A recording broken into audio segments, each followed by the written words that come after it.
we'll guide you through how to change the icon themes in VS Code. If you find this helpful, consider subscribing and liking the video. First, open Visual Studio Code on your desktop.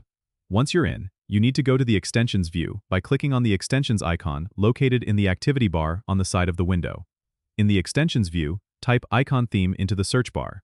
You'll see a list of available icon themes. Some popular choices include Material Icon Theme and VS Code icons. Click on the one you want to try out, then click the Install button. Once the installation is complete, you should see a prompt asking if you want to set the newly installed theme as your current icon theme. Click Yes to apply it. If you don't see the prompt, don't worry.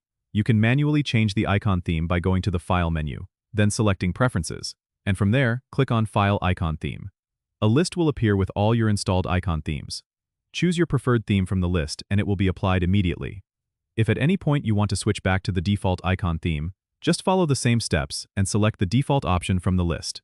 And that's it. You've successfully changed the icon theme in VS Code. This can give your editor a fresh look and make it more visually appealing or easier to navigate based on your preferences.